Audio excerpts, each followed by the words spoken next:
Emang bener, dosen tidak tetap itu gak bisa ikut sertifikasi. Bukannya itu cuma buat dosen tetap aja ya? Kalau gitu kan nasib dosen tidak tetap nggak enak banget dong. Nah, di regulasi tahun 2025, ada perubahan dan peluangnya terbuka lebih besar dari sebelumnya. Tapi, nggak semudah itu. Emang ada kesempatan, tapi juga harus berhadapan dengan syarat baru dan penyesuaian strategi khusus biar lolos. Jadi buat rekan dosen yang sekarang lagi di posisi ini dan serius mau dari segi karirnya, wajib banget pantengin terus video ini sampai akhir, biar nggak setengah-setengah dan benar-benar paham. Tapi ya minimal bisa support dulu ya rekan dosen buat subscribe channel ini biar nggak ketinggalan update informasi dan sharing tips lainnya yang menarik dan penuh teka-teki. Oke, kita lanjut biar nggak makin penasaran. Tantangan utama dosen tidak tetap. Oke, kita mulai dari bagian ini ya rekan dosen. Sebenarnya apa sih tantangan yang pertama kali kita hadapi waktu berurusan dengan sertifikasi? Di sini as a dosen tidak tetap ya. Emang penuh hal tricky dan perjuangan, bukan cuma ngajar, tapi juga di ranah administratif dan kebijakan. Kita cek satu-satu tantangan utamanya, perhatikan dan catat. Keterbatasan status formal. Banyak dari rekan dosen tidak tetap ternyata itu belum memiliki jabatan akademik minimal tuh asisten ahli atau AA. Loh kok bisa ya? Padahal ini tuh jadi syarat dasar sertifikasi. Selain itu, masa kerja 2 tahun berturut-turut seringkali terhambat karena kontrak ngajar yang diperbarui setiap semester atau tahunnya. Akses administrasi dan data. Di bagian kedua ini, soal pengurusan NUPTK atau nomor induk pendidik dan tenaga pendidikan seringkali jadi titik sulit bagi dosen tidak tetap. Kenapa ya? Ternyata karena prosedurnya tuh harus ngelewatin instansi dan verifikasi berlapis. Udah kayak kue lapis legit ya ini lama-lama. Sementara tanpa NUPTK, ya otomatis proses sertifikasi ya tertunda.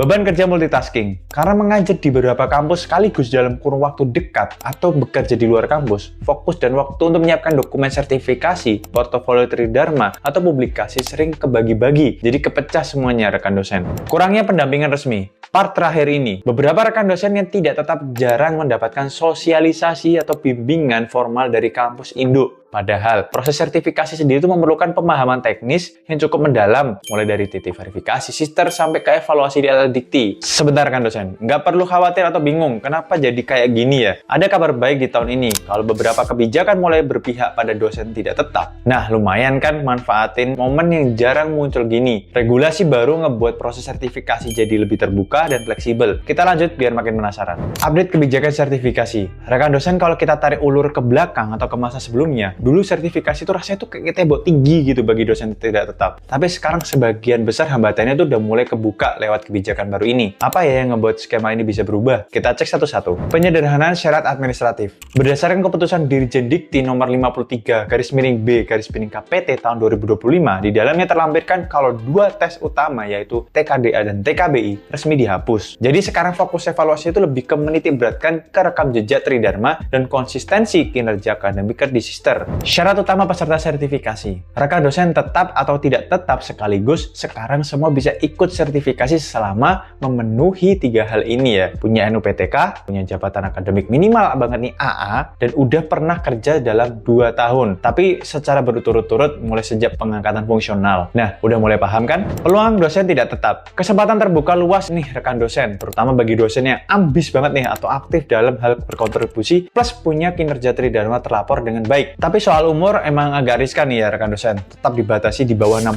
tahun pas mau pengajuan sertifikasi. Pemanfaatan platform digital. Rekan dosen, sekarang yang berhubungan sama pelaporan jadi lebih efisien. Cukup akses lewat sister dan e-BKD, semua data pengajaran, publikasi sampai ke pengabdian bisa diunggah secara real time, memudahkan proses verifikasi dan evaluasi oleh tim penilai. Mudah kan? Nggak seribut zaman dulu yang input manual satu-satu. Udah ribet, lama lagi. Oke, jadi dari segi regulasi udah makin terbuka. Tantangan juga soal bagaimana kita sebagai dosen, terutama yang tidak tetap, itu bisa enggaknya nyiapkan diri biar bisa memenuhi semua itu. Terus ada enggak ya strategi yang simple sama mudah dipahami? Ada dong, kita kasih nih. Strategi dosen tidak tetap menuju sertifikasi. Daripada terlalu kenyang soal pembahasan sebelumnya dan tahu aturannya aja, kita juga perlu menyimbangkannya dengan paham apa aja sih langkah konkretnya, biar pahamnya tuh gak setengah-setengah. Lumayan paket lengkap ya rekan dosen, kita kuliti jangan lupa untuk dicatat. Proaktif mengurus NUPTK. Banyak atau mungkin beberapa dari rekan dosen itu tunggu-tungguan. Benar nggak nih soal pelaporan? Jangan tunggu-tungguan atau menunggu kampus sampai bergerak. Nggak akan bisa satset nanti. Langsung hubungi bagian kepegawaian, terus minta dukungan surat pengantar, dan aktif pantau status pengajuan di portal GTK atau PD Dikti. Soalnya banyak kasus rekan dosen tetap atau tidak tetap itu tersendat, cuman gara-gara pasif jadi penunggu.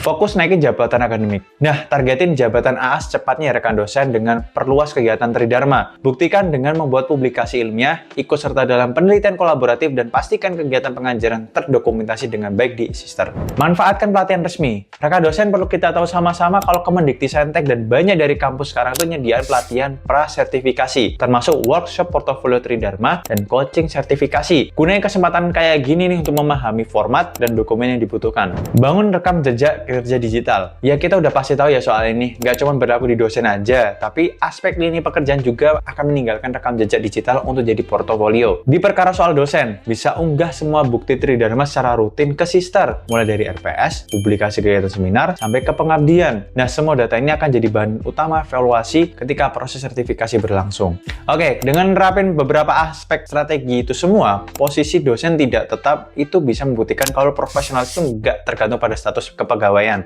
Cuman, ada konsistensi dan rekam jejak kinerja akademik. Dampak positif sertifikasi dosen tidak tetap. Rekan dosen, kalau semua aspek dilakukan atau dijalankan sesuai dengan apa yang kita bahas sebelumnya dan berhasil lolos sertifikasi, manfaatnya tuh nggak main-main. Yang bisa dinikmati ketika semua berhasil bukan cuma administratif, tapi dampaknya bisa kerasa langsung di karir dan kehidupan profesionalisme. Apa aja ya? Perkuat kompetensi dan reputasi. Sertifikasi ini nantinya akan jadi bukti pengakuan negara atas profesionalisme seorang dosen, yaitu Anda. Hal ini secara tidak langsung bakal meningkatin kepercayaan diri dan kredibilitas di lingkungan akademik. Meningkatkan peluang karir. Ada nilai plus lain yang bisa rekan dosen peroleh, yaitu dengan status tersertifikasi ngebuat rekan dosen itu yang tidak tetap lebih mudah dapat pengakuan jabatan fungsional yang lebih tinggi. Bahkan bisa ngebuka peluang untuk diangkat jadi dosen tetap di institusi tertentu. Tunjangan profesi. Nah, ini yang ditunggu-tunggu rekan dosen. Kalau udah hubungannya sama tunjangan pasti bakal melek, karena dosen yang udah tersertifikasi punya hak dan mendapatkan tunjangan profesi sesuai peraturan baru selama memenuhi kewajiban beban kerja dan laporan secara konsisten. Kontribusi jangka panjang. Last part. Selain semua ini keuntungan pribadi, sertifikasi juga bisa perkuat sistem mutu perguruan tinggi. Dosen yang profesional dan tersertifikasi berdampak nyata bagi kualitas pendidikan dan mahasiswanya. Jadi dari semua ini dapat kita tahu sama-sama buat para dosen tidak tetap, sertifikasi itu bukan yang mustahil. Dengan strategi yang tepat, konsisten dalam melaporkan, tetap semangat, dan untuk terus berkembang, status tidak tetap bukan lagi batasan, tapi sebagai batu loncatan menuju karir akademik yang lebih kuat bisa jadi dosen tetap. Kalau video ini bermanfaat, jangan lupa untuk klik subscribe dan share ke rekan dosen lainnya. Like dan komen di bawah ini apa yang perlu kita kulik lagi seputar karir dan akademik dosen. Sampai jumpa di video selanjutnya.